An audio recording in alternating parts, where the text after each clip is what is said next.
Assalamualaikum warahmatullahi wabarakatuh. Bismillahirrahmanirrahim. Alhamdulillah. Alhamdulillahilladzi bini'matihi tatimmus shalihat. Wassalatu wassalamu ala sayyidina Muhammadin khairil makhlukat wa ala alihi wa sahbihi sadat, amma ba'd. Qala Allah Ta'ala fi kitabihil karim wa huwa asdaqul qailin. A'udzubillahi minasyaitonir rajim. Bismillahirrahmanirrahim. Ya ayyuhalladzina amanu taqullaha wal tanzur nafsum ma qaddamat ligadin wattaqullaha innallaha khabirun bima ta'malun. Shadaqallah wa shadaqa rasulullah. Pemirsa Tausiah Ramadan Polres Kampus yang dimuliakan Allah, alhamdulillah kita kembali bertemu dalam Tausiah Ramadan Polres Kampus. Mudah-mudahan pertemuan kita hari ini pertemuan yang dirahmati, diridai, serta membawa manfaat yang sebanyak-banyaknya kepada kita semua. Amin. Allahumma amin. Selawat serta salam kepada junjungan kita Rasulullah Muhammad sallallahu alaihi wasallam, kepada para keluarga beliau, para istri-istri beliau, para sahabat-sahabat beliau, para pengikut-pengikut beliau sampai akhir zaman. Allahumma salli ala sayyidina Muhammad wa ala alihi wa sahbihi ajma'in. Pemirsa yang dimuliakan Allah, suatu hari dalam satu kesempatan Rasulullah sallallahu alaihi wasallam berkumpul bersama dengan satu sahabatnya yang bernama Abu Dzar Al-Ghifari. Abu Dzar Al-Ghifari ini nama aslinya adalah Jundub, kemudian diberi kunyah dan panggilan dengan Abu Dzar Al-Ghifari. Abu Dzar Al-Ghifari adalah seorang petinggi sahabat dan termasuk dikenal sebagai ahli ibadah dan ahli zuhud. Abu Dzar juga tercatat sebagai kelompok yang awal-awal memeluk Islam, as-sabiqunal awwalun, orang-orang yang pertama memeluk Islam. Bahkan Imam Az-Zahabi memasukkan nama Abu Dzar Al-Ghifari sebagai orang yang kelima menyatakan keislaman kepada Rasulullah SAW di Mekah. Bahkan sejarah juga mencatat Abu Dzar Al-Ghifari adalah orang yang pertama kali menyampaikan secara terang-terangan akan keislamannya di depan para kafir Quraisy, yang membuat kafir Quraisy marah dan mengeroyok dan memukuli sampai babak belur Abu Dzar Al-Ghifari. Tapi tidak sedikit pun menggoyahkan keimanannya kepada Allah dan Rasulnya. Salah satu kemuliaan dan keutamaan Abu Dzar Al-Ghifari, Rasulullah Shallallahu Alaihi Wasallam pernah bersabda bahwa Abu Dzar sangatlah jujur, kemudian selalu menepati janji. Dia seperti Nabi Isa alaihissalam. Dalam sebuah hadis yang diriwayatkan oleh Imam At-Tirmizi, Rasulullah Shallallahu Alaihi Wasallam bersabda yang artinya, tidak ada manusia di bawah kolong langit dan di atas bumi ini yang lebih jujur dan lebih menepati janji selain daripada Abu Dzar. Dia sama dengan Isa bin Maryam. Pemirsa yang dimuliakan Allah Subhanahu wa taala, ketika Rasulullah bersama dengan Abu Dzar, kali ini biasanya Abu Dzar yang bertanya kepada Rasulullah, tapi dalam kesempatan ini malah Abu Dzar yang ditanyai oleh Rasulullah Sallallahu Alaihi Wasallam. Kata Rasulullah Sallallahu Alaihi Wasallam, Abu Dzar, apa yang paling kamu senangi di atas dunia ini? Maka Abu Dzar langsung menjawab dengan jawaban yang mungkin berbeda kalau kita ditanya. Kalau kita mungkin ditanya apa yang paling Anda senangi, ada di antara kita akan menjawab harta, pangkat, jabatan, dan seterusnya. Ternyata Abu Dzar menjawab berbeda. Kata Abu Dzar, ya Rasulullah, ada 3 perkara yang paling saya senangi di muka bumi ini. Apa itu kata Rasulullah? Abu Dzar mengatakan, 1, saya paling senang ketika saya mengingat mati. Yang kedua, saya paling senang ketika saya berlapar-lapar. Dan yang ketiga, saya paling senang ketika saya sakit. Tentu saja jawaban Abu Dzar ini membuat Rasulullah SAW kaget dan terheran. Mungkin kita juga semua, kalau mendengarkan orang mengatakan bahwa itu yang paling disukai, paling disenangi di dunia ini, sementara pada saat bersamaan, justru tiga itu kebanyakan manusia tidak menyenanginya. Maka Rasulullah SAW penasaran dan bertanya, Abu Dzar, kenapa kamu menyenangi tiga perkara tersebut? Padahal kebanyakan manusia sangat membencinya. Apa jawaban Abu Dzar? Ya Rasulullah, saya sangat menyenangi ketika mengingat kematian. Oleh karena pada saat saya mengingat kematian, membuat hati saya semakin lunak, luluh, tidak kaku dan tidak keras. Sehingga semakin termotivasi saya untuk beramal, untuk menjemput kematian tersebut. Yang kedua, saya sangat senang dengan berlapar-lapar. Kenapa? Karena ketika saya berlapar-lapar, akan muncul jiwa sosial saya untuk selalu mau berbagi dengan orang-orang yang tak mampu. Dan yang kedua, kalau saya selalu kenyang, saya akan malas beribadah. Kemudian yang ketiga, saya sangat senang ketika saya sakit. Oleh karena ketika saya sakit, saya akan sadar akan kelemahan saya sebagai hamba di depan Allah Subhanahu wa Ta'ala. Jadi akan hilang yang namanya sifat kesombongan dan akan muncul selalu kepasrahan dan ketundukan kepada Allah Subhanahu wa Ta'ala. Tiga yang paling disenangi Abu Dzar dan alasannya ini menarik untuk kita bedah dan kita kaji secara singkat pada kesempatan yang berbahagia ini. Yang pertama, kata Abu Dzar, saya sangat menyenangi ketika saya mengingat mati. Oleh karena pada saat saya mengingat mati, hati saya akan lunak, akan luluh, tidak lagi kasar, tidak lagi keras, dan selalu termotivasi untuk selalu menyiapkan amal-amal kebajikan dalam menyambut datangnya kematian tersebut. Ada sebuah hadis Rasulullah SAW dari Abi Hurairah. Rasulullah SAW mewanti kita, aktsiru min zikri hadhimil lazat. Perbanyaklah oleh kalian untuk mengingat pemutus kelezatan-kelezatan duniawi. Apa pemutus kelezatan duniawi? Yaitu kematian. Kita ketahui bersama bahwa hidup ini hanya sementara. Hidup ini tidak selama-lamanya. Akan datang saatnya kita semua akan berpisah dari dunia beserta isinya ini. Perpisahan itu terjadi ketika kematian datang. Dan pada saat kematian datang, maka siapapun kita tidak akan bisa lari daripadanya. Dan siapapun kita tidak akan bisa menuntut dan meminta agar dimajukan atau ditunda barang sedetik pun. Allah sudah menegaskan dalam Al-Quran, Ainama takunu yudrikkumul maut walau kuntum fi burujim musayyadah. Dimanapun kalian berada, kalau kematian sudah datang, pasti akan mendatangi kalian, walaupun kalian bersembunyi di tempat yang paling kokoh sekalipun. Idza jaa ajaluhum la yastakhiruna sa'atan wa la yastaqdimun. Ketika ajal seseorang sudah tiba, maka tidak bisa ditawar-tawar, ditunda barang sesaat ataupun dimajukan barang sesaat. Oleh karena itu, kematian adalah keniscayaan. Kata Ali karramallahu wajhah dan sahabat Khalid bin Walid, bahwa kematian adalah seni. Kematian adalah justru kesempurnaan hidup manusia.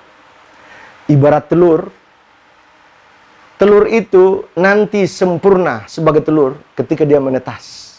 Seperti itulah manusia. Kesempurnaan manusia ketika dia memasuki yang namanya kematian. Itu sebabnya pemirsa yang dimuliakan Allah, ketika Allah berbicara tentang kematian dan kehidupan di surah Al-Mulk ayat 2. Allah berfirman, Alladzi khalaqal mauta wal hayata liyabluwakum ayyukum ahsanu amala. Dialah Allah yang menciptakan kematian dan kehidupan. Dia menginginkan menguji kalian agar diketahui siapa yang paling terbaik amalnya.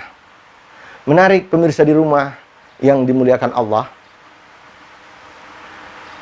Ketika Allah di sini menyebutkan kata kematian terlebih dahulu daripada kehidupan.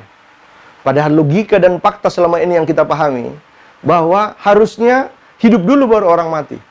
Tapi kenapa pada ayat ini Allah mengatakan bahwa kematian dulu baru kehidupan?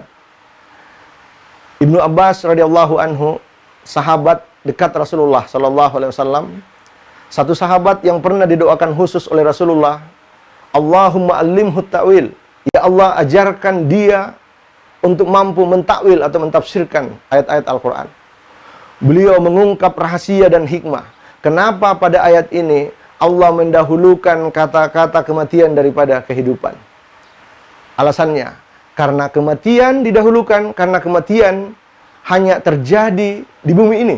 Sedangkan kehidupan sesungguhnya dan hakikatnya kehidupan adalah di kehidupan akhirat. Wal akhiratu khairun wa abqa. Kehidupan akhirat lebih baik dan lebih abadi.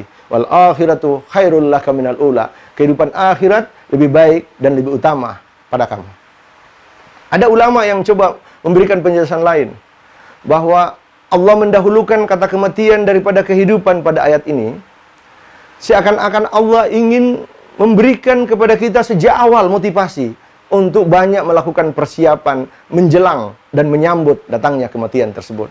Dua pendapat ini sejalan dengan alasan yang dikemukakan oleh Abu Dzar bahwa lebih mencintai yang namanya kematian. Pemirsa yang dimuliakan Allah, Ibnu Umar juga pernah menceritakan, suatu hari kata Ibnu Umar, dia sedang bersama dengan Rasulullah SAW. Tiba-tiba ada seorang pemuda dari kalangan Ansar datang. Setelah memberi salam, pemuda itu bertanya, "Ya Rasulullah, orang mukmin mana yang paling utama?" Lalu Rasulullah SAW menjawab, "Orang mukmin yang paling utama adalah ahsanuhum khuluqa, yang paling baik akhlaknya." Setelah itu, pemuda itu kembali bertanya, "Ya Rasulullah, orang mukmin mana yang paling cerdas?" Rasulullah SAW langsung menjawab, "Aqyasuhum aktsaruhum lil mauti zikra." Orang paling cerdas, orang mukmin yang paling cerdas, kata Rasulullah, adalah orang yang paling banyak mengingat kematian. Sungguh luar biasa, pemirsa yang dimuliakan Allah. Ternyata definisi cerdas menurut Rasulullah SAW bukanlah orang yang mempunyai IQ yang sangat tinggi, bukanlah orang yang ketika lulus dengan predikat cum laude, bukan orang yang punya jabatan, harta, bukan juga orang yang mempunyai sederet gelar akademik seperti S1, S2, S3 sampai profesor, bukan. Tapi yang dikatakan oleh Rasulullah SAW orang cerdas adalah orang yang punya orientasi tidak hanya hari ini, tapi hari esok sampai hari kemudian, dengan selalu mengetahui kematian. Inilah perintah Allah dalam Al-Quran. Ya ayyuhalladzina amanu taqullah wal tanzur nafsum ma qaddamat ligadin wattaqullah innallaha khabirun bima ta'malun. Hai orang-orang yang beriman, bertakwalah kepada Allah, dan hendaklah setiap manusia mempersiapkan untuk hari esoknya, dan bertakwalah kepada Allah. Sesungguhnya Allah Maha mengetahui apa yang kalian perbuat. Allah juga mengingatkan, wattaqu yawman turja'una fihi ilallah tsumma tuwaffa kullu nafsin ma kasabat wa hum la yuzlamun. Takutlah kalian pada hari kalian semua dikembalikan kepada Allah Subhanahu wa taala. Pada hari semua kalian diwafatkan oleh Allah Subhanahu wa taala. Maka Ramadan adalah momentum para pemirsa sekalian bagi kita untuk menjadi mukmin-mukmin yang cerdas. Dalam artian kita menyambut kematian dalam bulan Ramadan, kita memperbanyak amalia-amalia ibadah dalam rangka menghadapi kematian itu, karena kita tahu keutamaan dan pahala yang dijanjikan Allah Subhanahu wa taala dalam bulan Ramadan sekarang ini. Pemirsa yang dimuliakan Allah, yang kedua, kata Abu Dzar, saya sangat senang ketika saya berlapar-lapar. Karena ketika saya berlapar-lapar, saya merasakan jiwa sosial saya akan muncul, lalu akan peduli kepada orang-orang yang lemah. Dan yang kedua, ketika saya selalu kenyang, maka saya akan menjadi malas beribadah. Pemirsa yang dimuliakan Allah, berlapar-lapar adalah kebiasaan yang hampir semua nabi dan para salafus saleh dilakukannya. Hanya saja para nabi dan para salafus saleh berlapar-laparnya diwujudkan dalam bentuk banyak berpuasa. Nabi Daud misalnya, saking rajinnya berpuasa, dalam Islam kita kenal ada namanya puasa Nabi Daud. Puasa Nabi Daud itu hari ini puasa, besok tidak puasa, kemudian lusanya puasa, kemudian besoknya lagi tidak berpuasa. Begitu seterusnya. Rasulullah SAW rajin tidak hanya dalam bulan Ramadan, di luar Ramadan beliau sangat rajin melaksanakan ibadah puasa sunnah. Kita kenal ada puasa Senin Kamis, ada puasa Bid, dan lain-lain sebagainya. Kenapa mereka sangat gemar melaksanakan ibadah puasa? Ternyata manfaatnya banyak sekali bagi manusia. Di samping dia adalah perbuatan yang sangat mulia dan dianjurkan oleh Allah Subhanahu wa taala, ada manfaat. Antara lain manfaatnya bahwa dengan orang yang suka berlapar-lapar, maka akan memunculkan sifat empati dan simpati kita kepada para du'afa dan para fukara. Inilah yang coba disampaikan oleh Abu Dzar. Dan ini sesuai dengan apa yang dilakukan oleh Nabi Yusuf alaihissalam.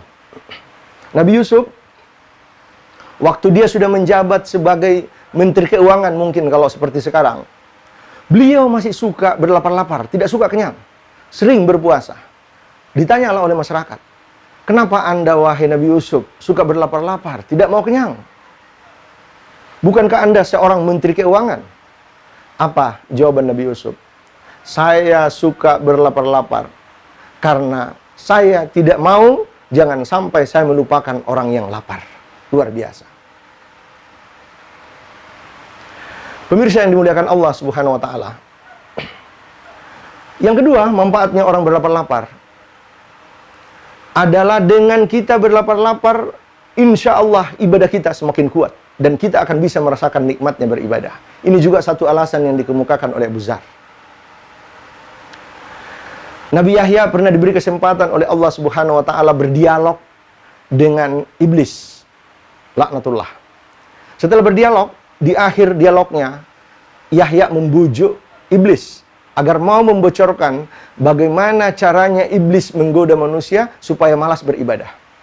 Apa jawaban iblis? Cara saya menggoda manusia supaya malas beribadah, ketika disajikan makanan yang banyak, saya buat dia terlena dengan makanan sampai dia kenyang, menikmati makanan tersebut. Dia lupa bagaimana ajaran Rasulullah SAW ketika makan, sepertiga untuk makan, sepertiga untuk minum, sepertiga untuk bernapas. Sehingga setelah itu dia akan loyo dan tidak akan mampu kuat beribadah. Maka kata Yahya, Nabi Yahya alaihissalam, sejak itu kata Nabi Yahya, saya tidak pernah lagi kenyang selama-lamanya sampai meninggal dunia. Abu Bakar radhiyallahu anhu, sahabat Rasulullah SAW juga demikian. Kata Abu Bakar, saya semenjak saya memeluk Islam, saya tidak pernah lagi mau berkenyang-kenyang. Saya suka berlapar. Padahal kita tahu Abu Bakar adalah seorang konglomerat, orang yang kaya. Kenapa? Ditanyakan kepada dia, kenapa tidak mau berkenyang-kenyang? Kata Abu Bakar, kalau saya kenyang, saya tidak bisa merasakan nikmatnya dan indahnya beribadah. Pemirsa, tausiah Ramadan yang dimuliakan Allah Subhanahu wa taala. Yang ketiga, kata Abu Dzar, saya sangat senang ketika saya sakit. Kenapa? Karena pada saat saya sakit, pada saat itulah saya merasakan kelemahan saya di hadapan Allah Subhanahu wa taala sebagai hamba, sehingga membuat saya tidak bisa untuk bersombong, selalu pasrah mendekatkan diri kepada Allah Subhanahu wa taala.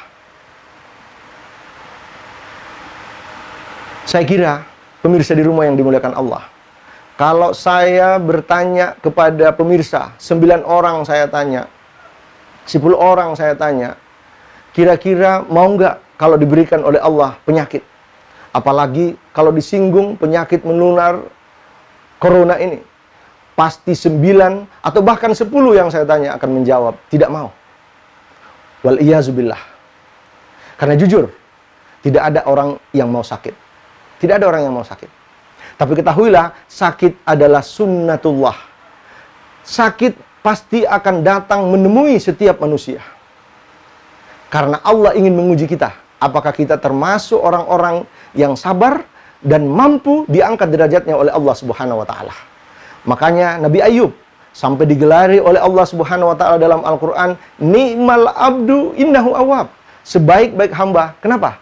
Karena beliau sangat sabar, tidak pernah menggerutu, selalu berhusnuzan atas penyakit yang ditimpakan oleh Allah Subhanahu wa taala. Sampai kemudian Allah memberinya gelar sebagai sebaik-baik hamba.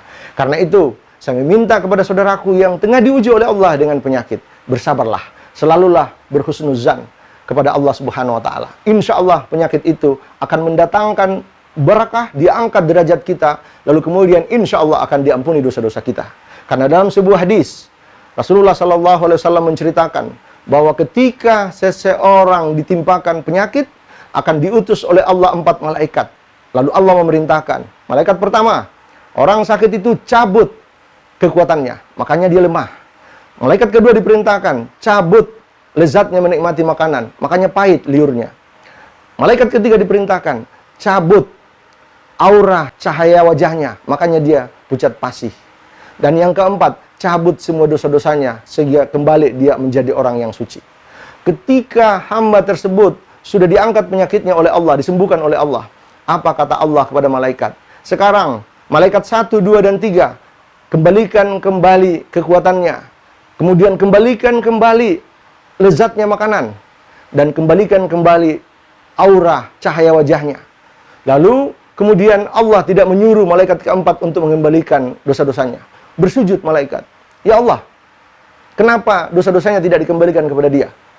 Kata Allah, "Tidak elok bagi kemuliaanku yang meliputi langit dan bumi.